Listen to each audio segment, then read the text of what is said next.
Donc, bienvenue à tous, bienvenue pour cette conférence. La thématique est simple, c'est les clés pour améliorer la qualité perçue au centre des contacts.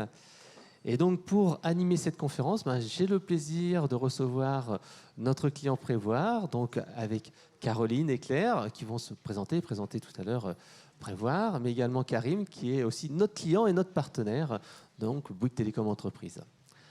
Alors, tout d'abord, Caroline, je te laisse présenter Prévoir pour ceux qui ne connaissent pas encore la marque. Alors, Prévoir, c'est une société d'assurance de personnes qui a été créée en 1910. Enfin, je vous laisse découvrir les chiffres, mais globalement, on a 1250 collaborateurs, dont 800 dans le réseau commercial. Et on s'occupe de 285 000 clients qui sont particuliers ou professionnels. Et notre mission, c'est de les accompagner, soit nos clients, soit leurs proches, en cas de grosses difficultés. Et quand je parle de grosses difficultés, c'est l'invalidité, le décès. Et de les accompagner au quotidien en leur proposant des garanties comme l'emprunteur ou en leur proposant de préparer leur retraite. Voilà. Merci. Alors, je pense que Bouygues Télécom, beaucoup de personnes connaissent, mais Bouygues Télécom Entreprises, donne-nous un petit peu plus d'informations sur cette division de Bouygues Télécom. Bonjour, donc moi je m'appelle Karim Otmani, je suis directeur de la BU ETI au sein de Bouygues Télécom Entreprises. Donc j'adresse les comptes ETI de 250 à 5000 collaborateurs. Alors Bouygues Télécom, c'est un groupe très connu sur le prisme du grand public, sur la partie mobile et le très haut débit à travers la fibre optique.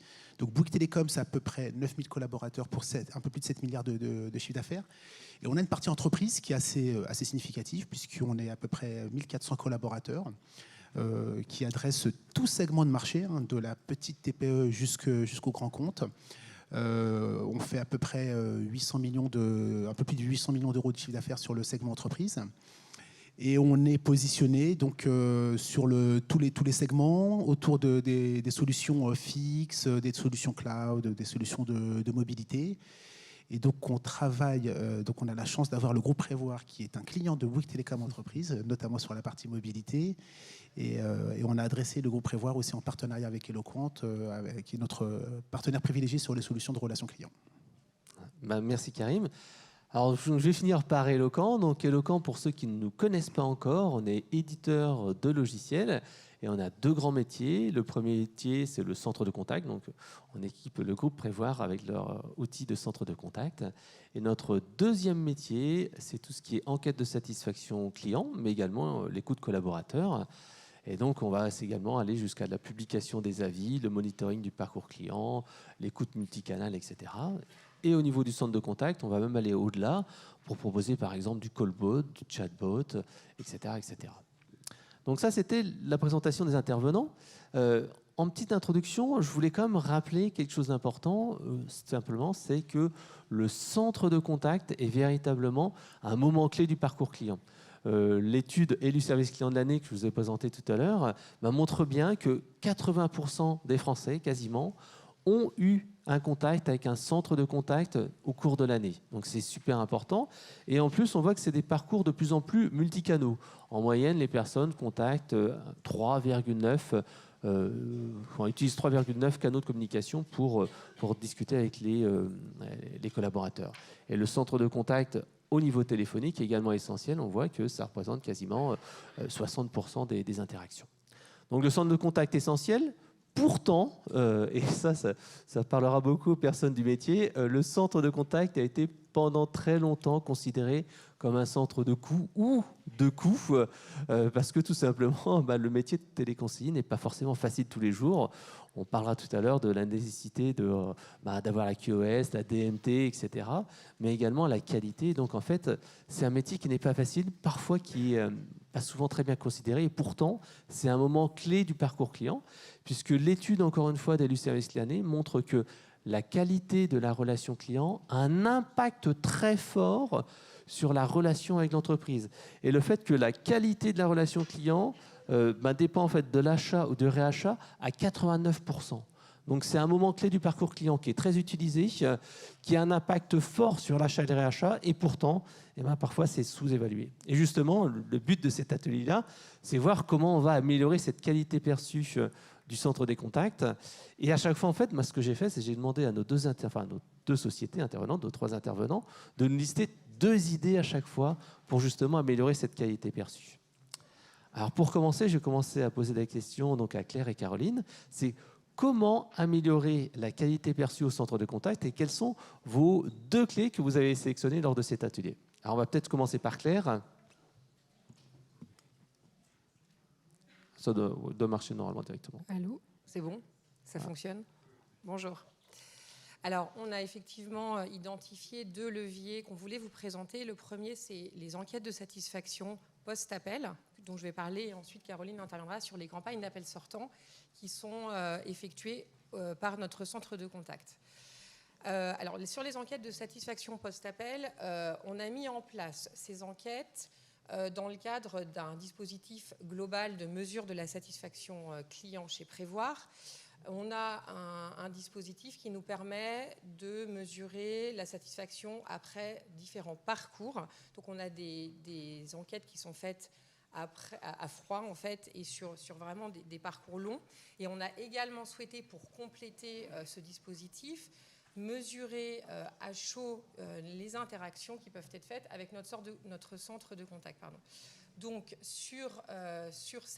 précisément cette mesure à chaud, on a travaillé avec Eloquent pour mettre en place un dispositif où le téléconseiller, à l'issue de l'entretien téléphonique qu'il a avec son client, interroge le client ou l'interlocuteur pour lui dire « Je vous demande de prendre les quelques instants nécessaires pour évaluer la qualité de l'interaction qu'on vient d'avoir ensemble. C'est important pour nous et ça nous permet de nous améliorer en continu. » Alors, pourquoi on a fait ça? Bien entendu, c'est pour introduire dans le pilotage de notre activité au centre de contact un aspect quali, et du coup, on pilote nos équipes à travers des indicateurs. Vous parliez tout à l'heure, Frédéric, de la DMT, la qualité de service, qui sont les grands indicateurs classiques qu'on a dans les centres de contact et qui sont vraiment là pour mesurer notre performance opérationnelle d'un point de vue quanti et qui nous permet de garantir qu'on répond aux clients dans des standards acceptables. Oui, puis d'avoir le bon personnel, qui est la bonne personne qui soit là pour répondre à tous les appels. Et les bonnes compétences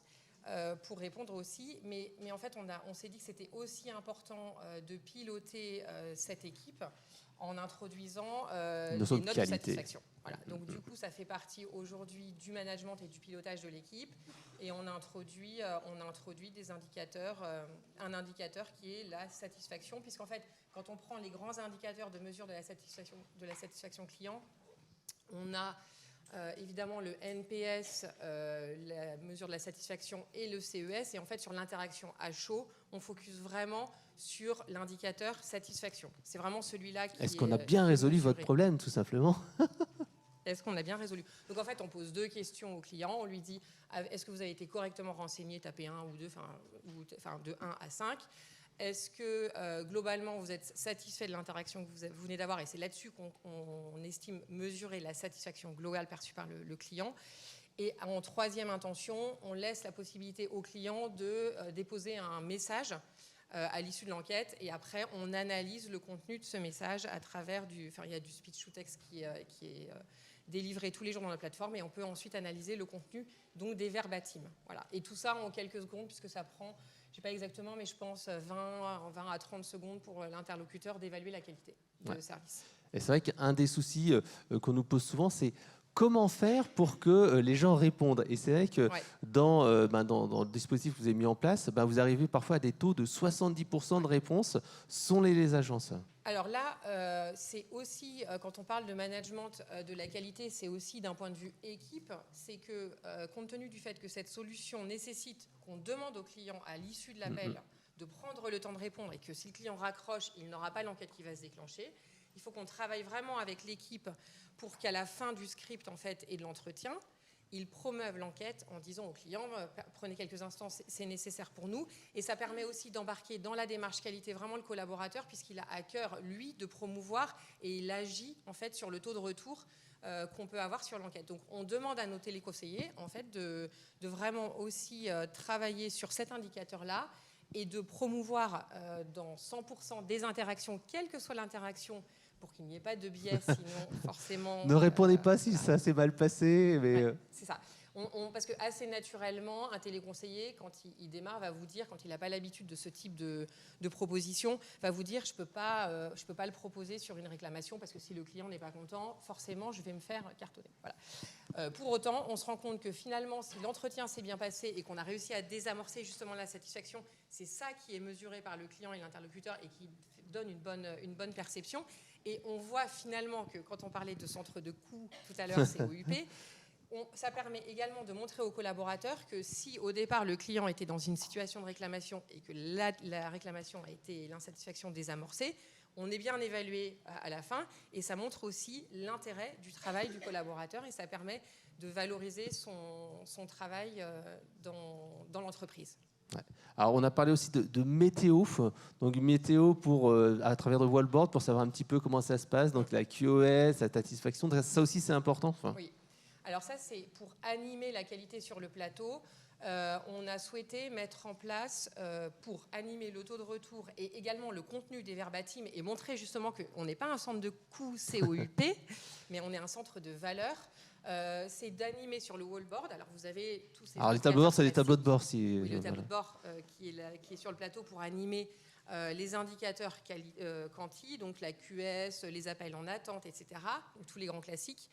L'idée, c'est aussi d'introduire une page qui défile où on a les avis clients qui peuvent être postés, un podium des meilleurs téléconseillers qui ont eu le meilleur taux de retour et la meilleure note de satisfaction. Donc, c'est aussi pour introduire une dimension valeur, comme on pourrait avoir sur un centre de... Parce que nous, on est un centre de contact vraiment en gestion et on est après la vente. On ne fait pas de vente, mais on revient comme ça sur des valeurs... Enfin, comment je crée de la valeur en tant que téléconseiller sur de l'après-vente, dans la relation client, en gestion, sur la vie du contrat ou l'indemnisation.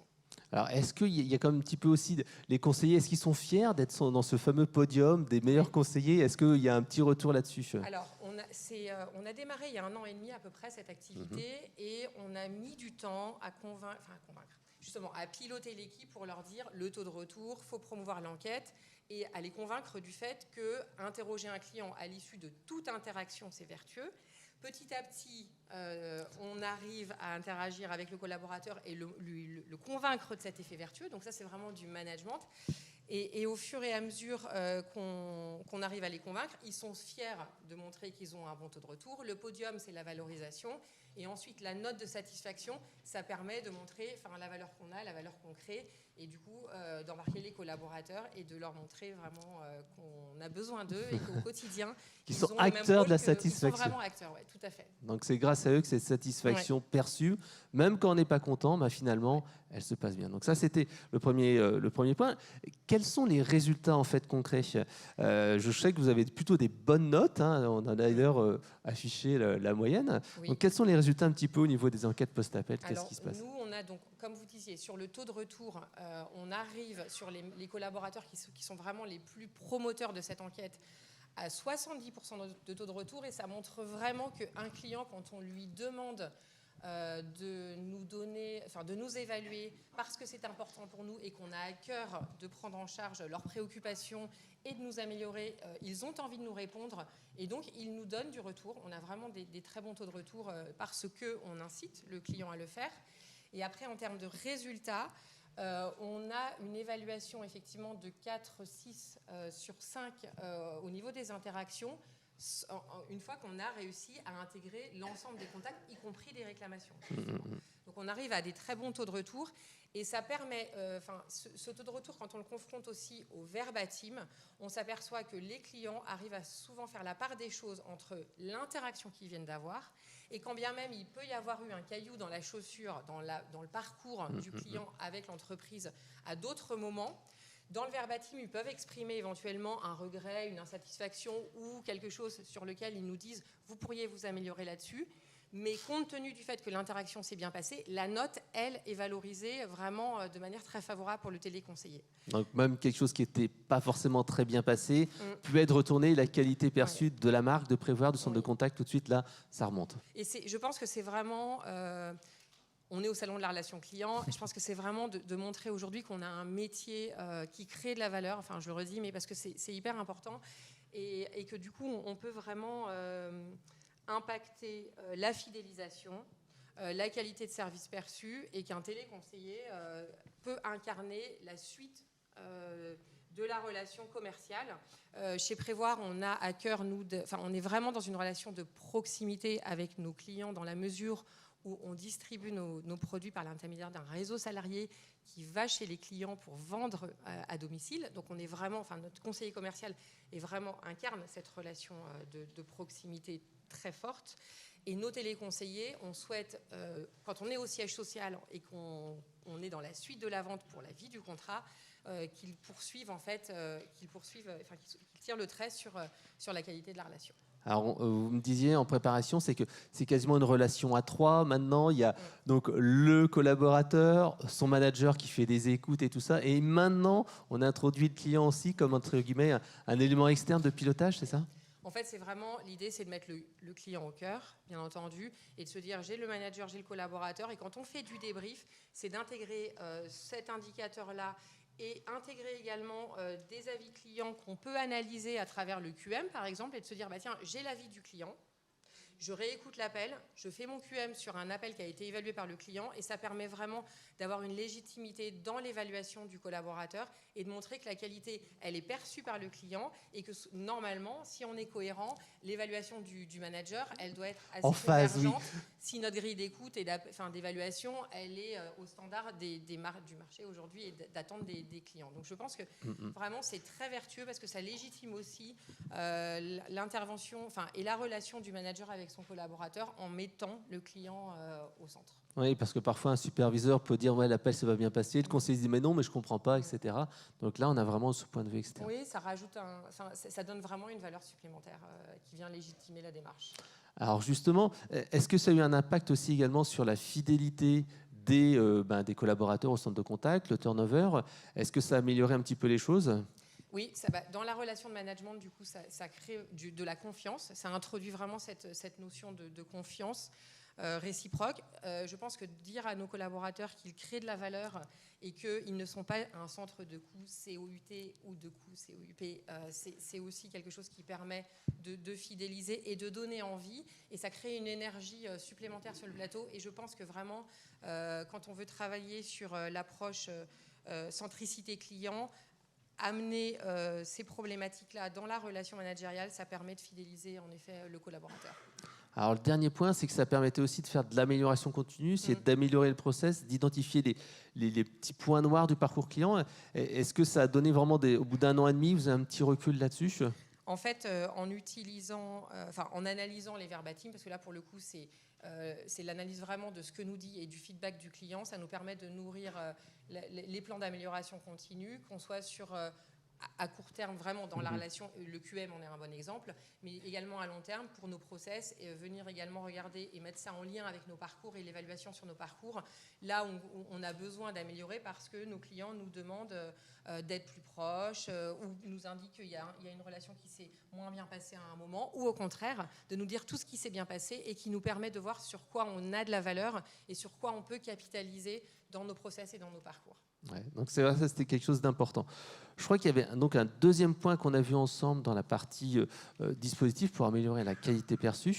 Et là, on va parler avec Caroline des appels proactifs. Là, un petit peu, c'est... Ah non, on était encore sur les enquêtes post-appel. En fait, on a... Juste pour faire le lien, excusez-moi, et avec Caroline aussi, on a aussi... Ce qui est important aussi dans ces données, ce feedback, c'est que ça peut nous permettre d'enrichir la connaissance client parce que ça crée de la donnée et ça c'est très important aussi pour nous au niveau de la connaissance client, et typiquement même sur tout ce qui est relationnel, là on crée des données qui nous permettent de montrer où est-ce qu'on a de la valeur dans la stratégie de contact, ça peut nous permettre d'enrichir la relation. Alors justement, on va enchaîner sur... Là, on a vu la partie plutôt appel entrant, le rôle du conseiller, comment on va améliorer la qualité perçue. Mais le centre de contact aussi, il peut agir pour créer en fait une image différente. Pas être juste quelqu'un qu'on appelle comme ça quand on a un problème, mais améliorer la qualité perçue du service client en étant plutôt quelqu'un qui va te faire du conseil. Et ça, c'est un petit peu les appels proactifs que vous mettez en place donc chez Prévoir. Oui, on a... En fait, dans le cadre de la connaissance client, je m'occupe aussi de toute la stratégie de contact et du marketing opérationnel. Et nous, notre objectif, c'est de se servir aussi du centre d'appel pour le mettre au cœur de la relation et de venir en complément des autres médias que le client peut utiliser dans sa relation avec nous. Donc, comme toute stratégie de contact ou de fidélisation, on a commencé par identifier les points de fragilité dans le parcours. Et c'est ce que je vais vous expliquer plus tard. Et on a aussi identifié des clients qui pouvaient être un tout petit peu plus fragiles, qui sont nos clients pros, parce qu'ils sont énormément sollicités. Donc en fait, nous, ce qu'on sait, quand on regarde l'évolution des clients dans le portefeuille, c'est que le début de la relation, c'est un moment très fragile. Donc pour essayer, je dirais, d'accompagner et de conforter, on a mis en place ce qu'on a appelé nos appels sortants de bienvenue. Ce sont des campagnes qui se font sur les nouveaux clients et qui se font 3 mois après la souscription. Et ainsi, en fait, ce qu'on cherche à faire, c'est vraiment à conforter la vente, à chouchouter nos clients, et on en profite pour s'assurer qu'on a bien récupéré toutes les données de contact dont on avait besoin pour bien assurer la relation. Et on en profite aussi pour faire la promotion de notre espace client, parce que c'est quelque chose, c'est un nouveau média, et notamment avec le confinement, on s'est rendu compte que c'était très important de bien promouvoir cet espace client, parce que ça nous permettait aussi de garder la relation. Donc voilà, c'est ce que je vous disais, les appels sortants de bienvenue, c'est ça. C'est vraiment aussi à un moment où le client, en fait, son premier contact, c'est le conseiller commercial, de lui dire aussi qu'il y a d'autres moyens de nous contacter et que la relation, elle se fait grâce à son conseiller, mais grâce aussi au centre d'appel. Mais je crois que c'est aussi une des valeurs de Prévoir, c'est cette notion de proximité. Et c'est comme ça en fait qu'on change la perception du conseiller au centre de contact, c'est qu'il est là pour aider et accompagner. On n'est pas juste là pour répondre. C'est vraiment cette démarche proactive que vous vouliez mettre en place. C'est exactement ça. Et on s'est rendu compte en plus que ça fonctionnait bien donc, dans la fidélisation. Alors ça, c'est la première campagne. Voilà. La campagne, un moment clé, on l'a vu, l'arrivée chez Prévoir, l'accompagnement. Ensuite, il y a d'autres moments de vérité que vous avez identifiés. C'est juste après, en fait, la préparation à la retraite. Alors voilà. Ça aussi, c'est un moment de vie clé chez vos clients. En fait, donc on vend des contrats qui permettent de préparer la retraite, et en fait, mais on vend aussi d'autres contrats de prévoyance. Et en fait, ce qu'on voulait, c'était vraiment accompagner notre client, pas juste au moment de l'échéance. Ce qu'on cherche à faire, c'est prendre contact avec lui, parce que dans l'assurance, ce qui est difficile, c'est de maintenir la relation tout au long de la vie du contrat. Ce sont des contrats qui ont des durées assez longues, donc c'est pas forcément simple de bien maintenir cette relation. Oui, ils reçoivent généralement un courrier par an, oui, voilà, avec un relevé. qui n'est pas forcément simple à lire en plus. Donc, bon. Donc là, notre objectif, c'était vraiment qu'on s'assure que cette relation se passait bien 2 voire 3 ans avant la fin de ce contrat retraite. Et on utilise plusieurs médias, dont le centre d'appel, en mettant toujours en valeur la visite du conseiller commercial, parce que c'est notre premier contact et notre média privilégié pour nos clients. Mais en fait, on prépare cette visite par une campagne d'appel sortant qui est menée aussi en interne avec notre centre d'appel. Et en plus, comme on travaille en proximité, même physiquement, les équipes du marketing opérationnel, le centre d'appel, c'est très facile pour nous d'ajuster nos campagnes, de donner du sens à nos campagnes aux téléconseillers. On a des téléconseillers qui font ça très très bien, qui sont devenus vraiment des spécialistes des appels sortants. Donc voilà, c'est une campagne qui vient en plus de la visite du conseiller et qui la prépare bien. Alors juste le challenge, ce qu'on s'était dit, c'était faire attention à ce que le rôle du conseiller et les rôles, enfin le conseiller en ligne, télévendeur, et le rôle en fait du commercial terrain devait être bien délimité, parce qu'encore une fois, c'est pas tout à fait la même responsabilité entre les deux équipes. Non, en fait, on est toujours à la limite, et on essaye justement de définir la bonne durée du script pour déjà pas prendre la place du conseiller commercial, mais que le téléconseiller soit vraiment à même de détecter l'opportunité commerciale et de pousser le rendez-vous, parce qu'avec les outils qu'on a, on a moyen de pousser des rendez-vous, qui soient en mesure de pousser le bon rendez-vous pour le conseiller et qui soit vraiment en accompagnement. Nous, notre rôle, c'est vraiment cet accompagnement, dans ce cas-là, du réseau commercial et du client. D'accord. Alors la troisième campagne qu'on avait sélectionnée, c'est ce que vous appelez la campagne balai TNS. Donc sur votre cible qui est un petit peu importante, comme vous l'avez dit, c'est une cible qui est assez courtisée et que justement vous aussi vous devez chouchouter. Alors qu'est-ce que vous faites pour cette clientèle de professionnels?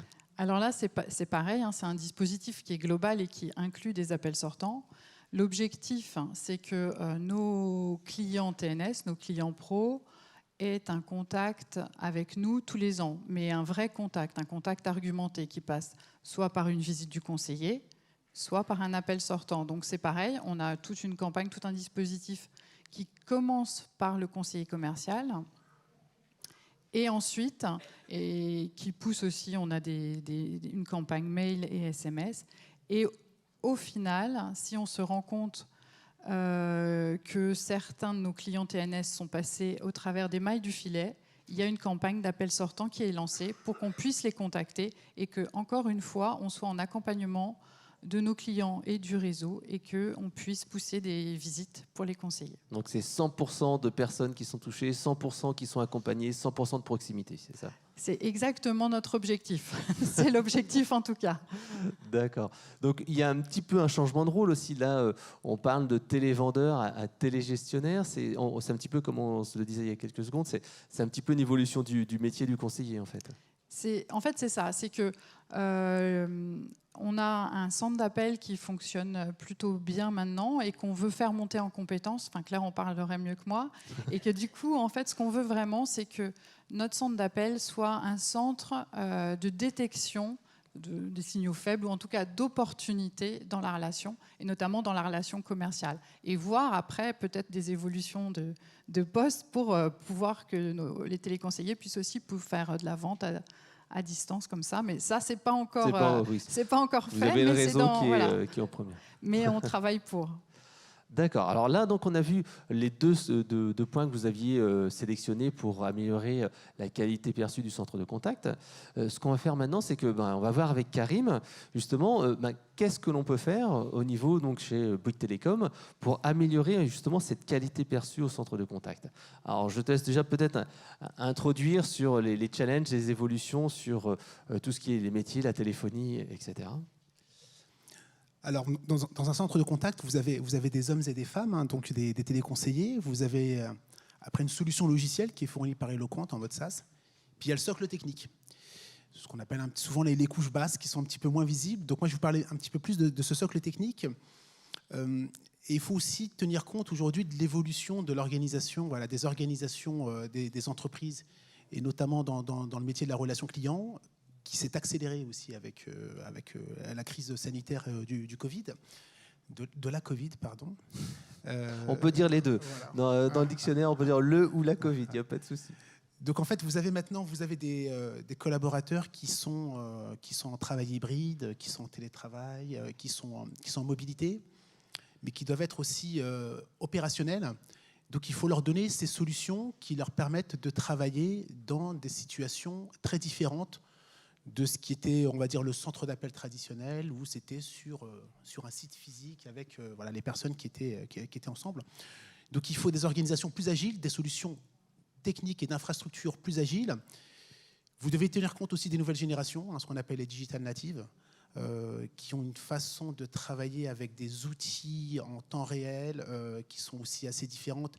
Et on a besoin de garder cette même expérience qu'ils connaissent à titre personnel aussi dans le monde professionnel. Et puis le smartphone. Donc le smartphone est un élément important. Alors je ne sais pas si le groupe Prévoir l'utilise pour les collaborateurs, mais en tout cas les clients contactent maintenant de plus en plus aussi les centres de services à travers le smartphone. Donc on a une vision où on doit intégrer cette vision de mobilité, de travail collaboratif avec ces nouveaux outils, du multi-device. Et puis un dernier point, c'est que un centre de contact, un centre de relation client, on dit qu'il est multicanal ou omnicanal. Ça veut dire qu'il ne traite pas uniquement que des flux voix. Il va traiter des flux data à travers les réseaux sociaux, à travers les sites web, à travers les portails. Il va traiter aussi de plus en plus maintenant des flux vidéo pour certains métiers. Je vous en parlerai avec un cas spécifique. Voilà, donc c'est en appréhendant un petit peu tous ces nouveaux usages que nous, Bouygues Télécom Entreprises, on doit construire les solutions de demain qui soient robustes pour pouvoir accompagner nos clients sur ces sujets-là. Donc en fait, on va investir. On investit, la première chose, c'est notre métier d'opérateur, c'est qu'on investit massivement sur les réseaux. Donc les réseaux mobiles, avec l'essor de la 5G. Alors la 4G, vous avez une couverture qui est top, parce qu'aujourd'hui, on a 99% de la population qui est couverte en 4G. Puis la 5G, on commence par les villes plus denses, puis ça commence à se généraliser. Donc on a beaucoup d'investissements sur la 5G. Et puis bien sûr, le très haut débit, ce qu'on appelle le FTTH, donc ça veut dire c'est la fibre optique pour les particuliers, justement pour pouvoir faire face à ces collaborateurs qui vont travailler en télétravail. Exactement. On doit aussi construire des solutions qui sont interopérables, notamment nos solutions de téléphonie. Maintenant, vous avez des solutions de téléphonie qui sont dans le cloud, avec voilà, des solutions de softphone pour les collaborateurs. Et elles doivent être interopérables parce qu'elles doivent s'interfacer avec un monde très hétérogène, et notamment le monde applicatif. Donc, vous allez avoir le CRM du client, vous allez avoir la solution logicielle d'Eloquent, vous allez avoir des outils de provisioning, des outils de self-care. Bon, voilà. Donc ça veut dire qu'on travaille sur cette interopérabilité à travers des API. Donc nous, chez Bouygues Telecom, par exemple, on fournit des API publics. Des API, c'est des systèmes de connecteurs qui nous permettent de nous interfacer avec des solutions logicielles qui ne sont pas des solutions logicielles de Bouygues Telecom Entreprise. Et puis aussi, on développe beaucoup en open source, pour éviter justement d'avoir une solution qui est complètement fermée et cloisonnée. Donc on le fait à travers nos développeurs, mais aussi on utilise des briques logicielles qui sont des briques logicielles du marché. Et puis j'ai mis un dernier point, bon, voilà, dans l'investissement, c'est l'investissement sur l'expertise de nos collaborateurs, justement pour pouvoir bien comprendre les problématiques de nos clients, mettre en place la bonne solution technique en comprenant leur métier. Ce qui est important, voilà, c'est vraiment de comprendre quel est leur métier, quel est l'enjeu, quels sont les risques en cas d'incident et de défaillance.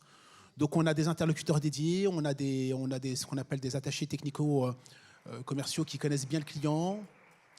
On a des solutions, voilà, et on essaye d'avoir les mêmes personnes qui connaissent bien nos clients, que ce soit en avant-vente et en après-vente, pour pouvoir justement les accompagner tout au long de la vie du client, et qui sont vraiment des éléments contributeurs à la satisfaction de nos clients, donc à la satisfaction après des usagers derrière et des utilisateurs des solutions de relations clients.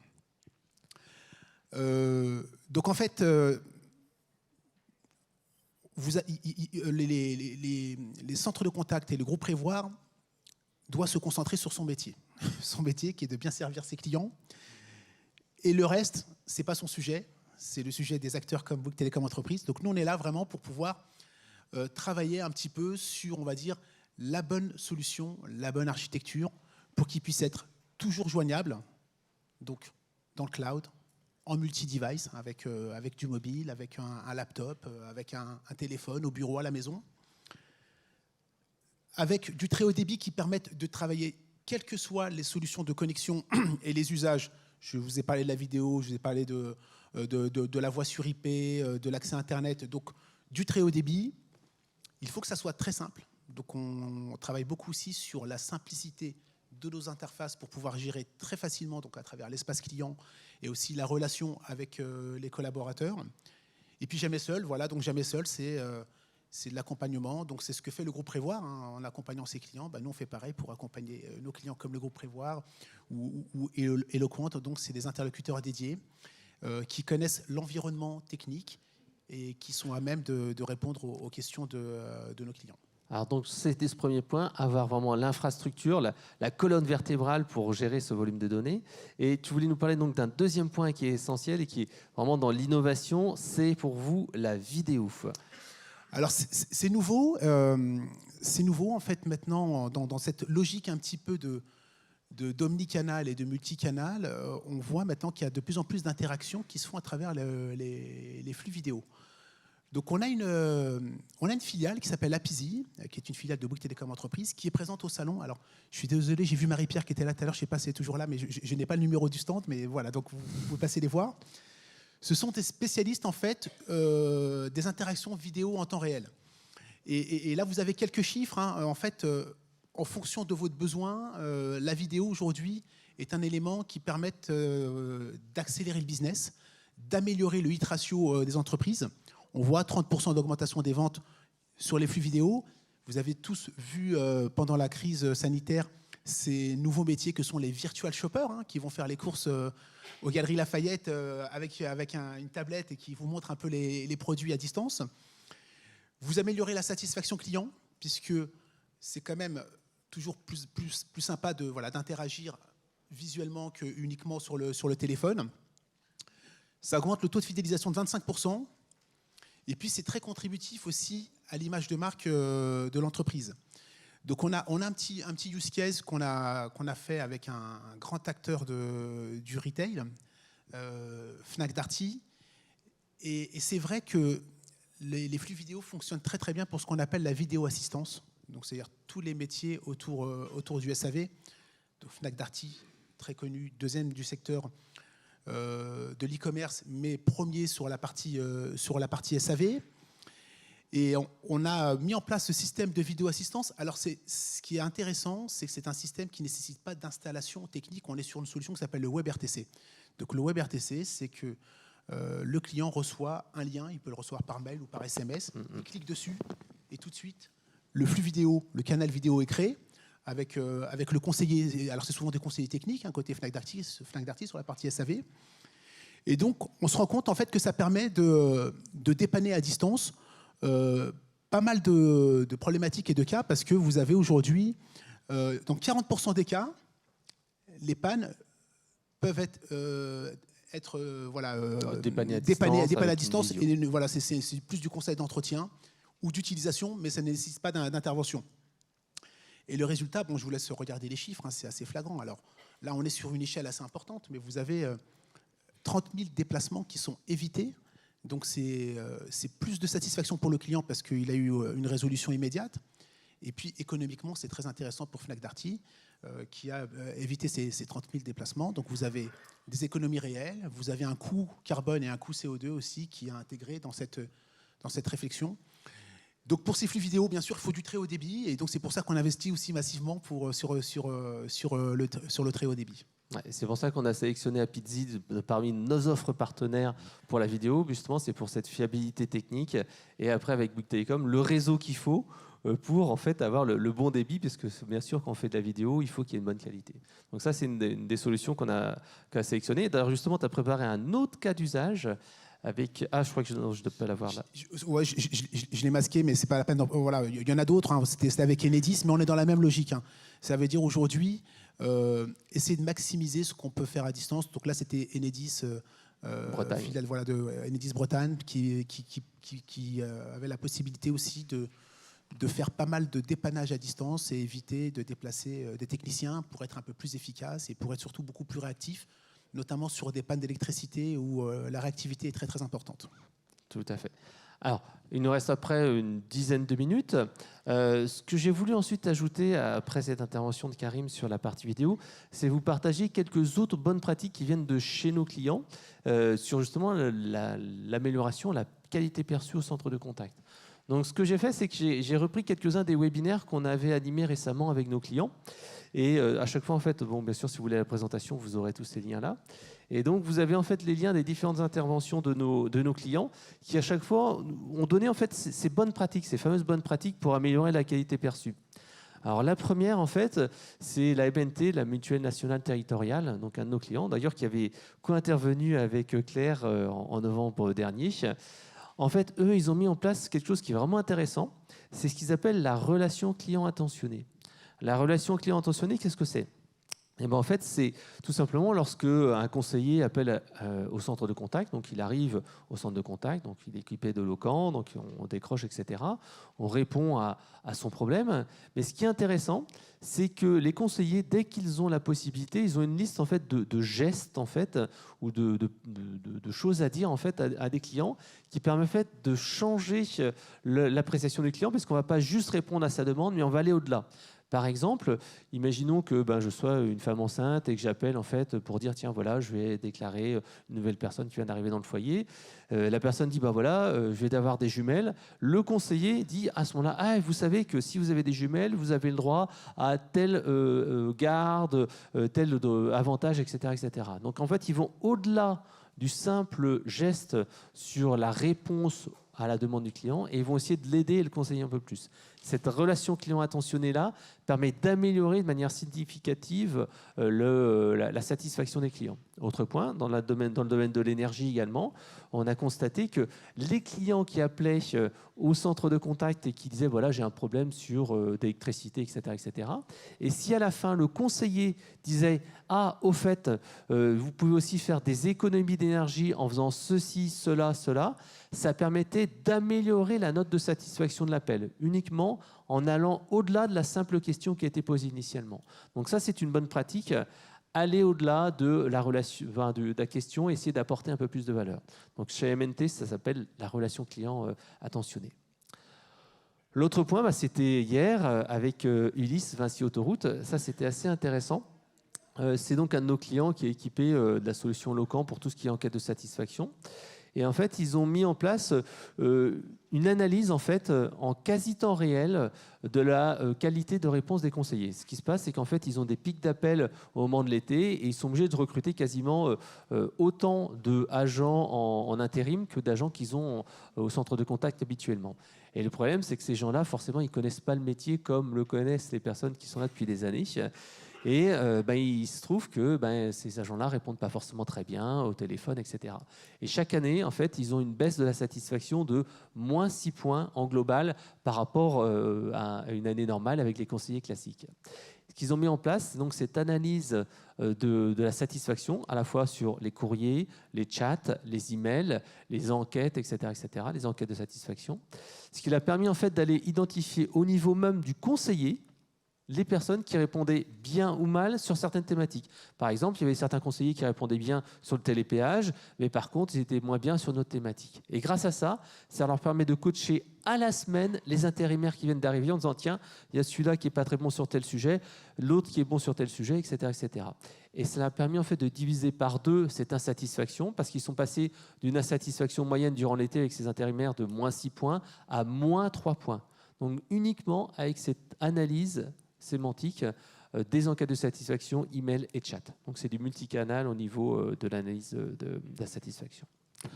L'autre point, c'était avec matériel.net, qui fait partie du groupe LDLC. Donc en fait, ils ont travaillé vraiment sur la fluidification du parcours client et comment faire en sorte que le parcours client se passe le mieux possible.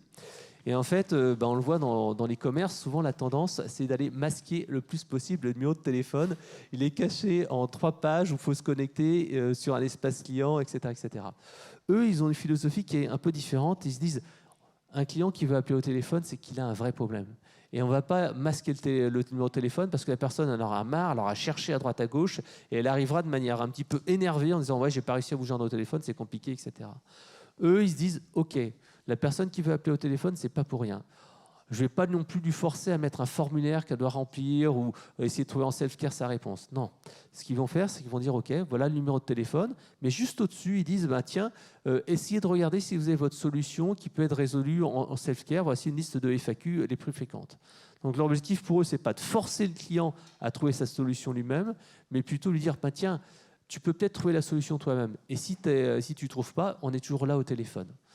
Donc ça, c'est quelque chose qui permet en fait d'améliorer cette qualité perçue au niveau du centre de contact. Un autre cas d'usage, donc c'est Enedis, donc vous connaissez tous, donc qui comme vous le savez, offre une qualité de service qui répond 24/24 dès qu'il y a une panne électrique. Vous appelez au téléphone et vous avez donc la réponse des conseillers. Le truc, en fait, c'est qu'ils ont développé une application mobile, Enedis à mes côtés, et qui, malheureusement, n'avait pas un usage très important parce que les clients, ils n'ont pas une panne d'électricité toutes les semaines, voilà, j'espère. Donc, l'application Enedis à mes côtés, ils l'utilisaient assez peu. Donc, on leur disait, dans le SVI, chez Locan, on leur disait, oui, vous avez une panne électrique, si vous voulez, vous avez l'application Enedis à mes côtés, vous pouvez le télécharger, etc. Sinon, vous pouvez parler à un conseiller, etc. Et ce qui se passait, c'est que la plupart des gens ne téléchargeaient pas cette application. Ils disaient non, moi je veux parler à un conseiller.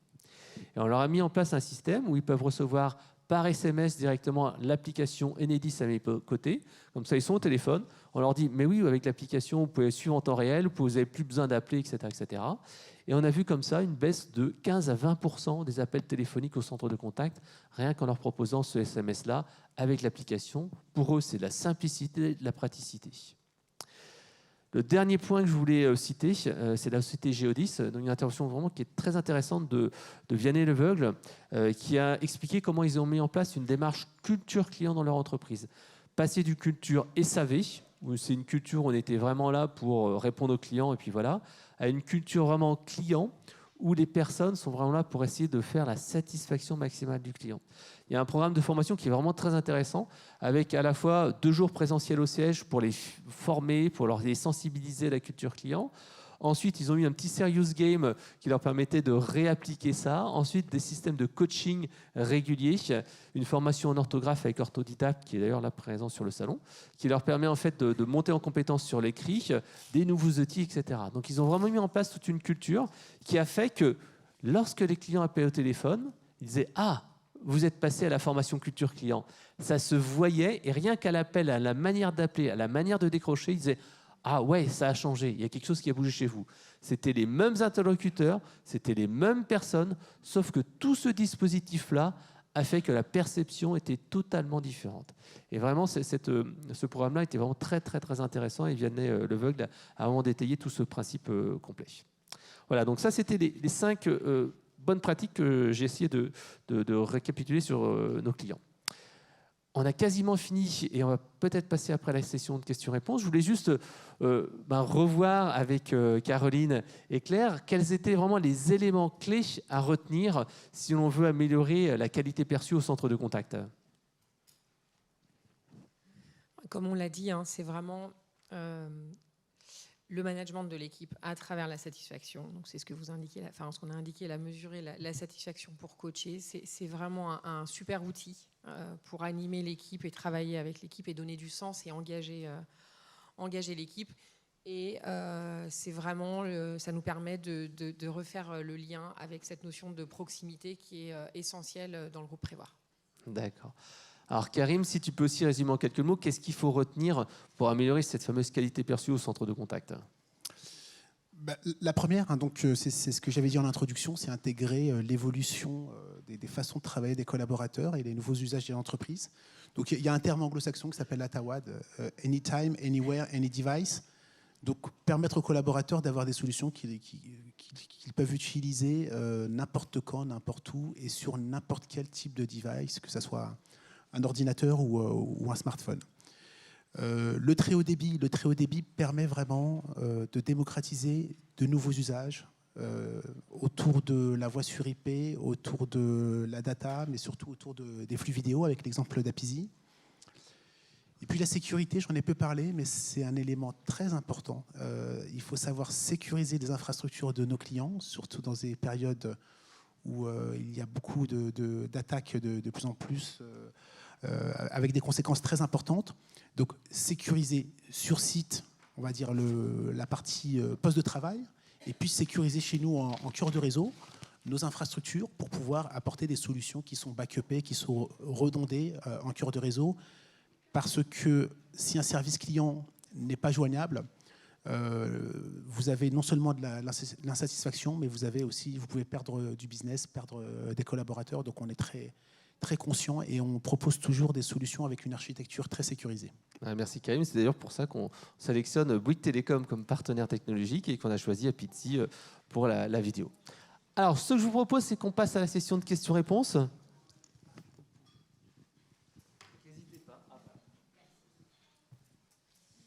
Alors, moi, c'est une question pour vous deux. Appel entrant, appel sortant, mesure de la satisfaction client. Moi, je voulais savoir sur les campagnes que vous faites en sortant, comment vous mesurez la satisfaction de vos clients ? Est-ce que c'est sur le même modèle que l'entrant ?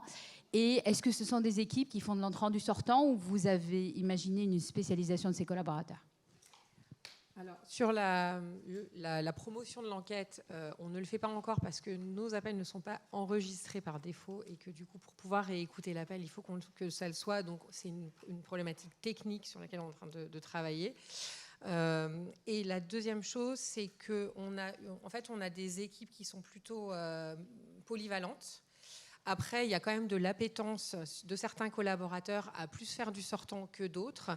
Je pense qu'il y a deux choses. Il y a la notion de pression, c'est-à-dire que le sortant, il peut être un moment on peut s'oxygéner un petit peu, en ce sens qu'on on va vers le client qui a un script, etc. Donc ça peut permettre soit à des jeunes collaborateurs, soit parfois des collaborateurs qui sont un peu fatigués à certains moments de leur vie ou de leur parcours, de se concentrer sur cette activité parce que ça met moins de pression, en tout cas sur les appels que Caroline a décrits, parce qu'on fait d'autres types d'activités sur du lead, où là c'est un peu différent, mais sur des appels câlins comme ça, c'est vrai que c'est plutôt des appels qui sont rassurants et qui sont bien perçus par les clients, et du coup pour lequel on a un enchantement aussi pour le collaborateur, parce qu'on est toujours dans cette boucle vertueuse. Et du coup, j'ai perdu le fil. Vous disiez qu'il y avait la montée en compétences. Et puis oui, après, ça peut être, soit c'est pour des problématiques de pression, soit c'est aussi pour des problématiques après de switch sur certains moments où on a moins d'appels entrants et qu'on a des creux dans l'activité. On peut les mettre sur du sortant et ça nous permet d'avoir du coup et voilà. Mais on gère également, on gère l'appétence quand même du collaborateur en effet, parce qu'il y a des comment. Pour l'instant, on ne le fait pas pour la problématique technique que j'évoquais. Voilà.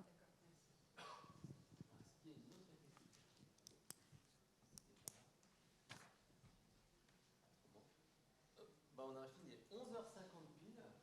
Donc on a juste à l'heure. Donnez votre stand, non ? Le numéro du stand, vous l'avez donné ? Le stand E29. Alors, E29 et 28. S'il y a une autre question, on la prend avec grand plaisir. Autrement, vous pouvez nous voir sur le stand et bien sûr venir échanger tout de suite.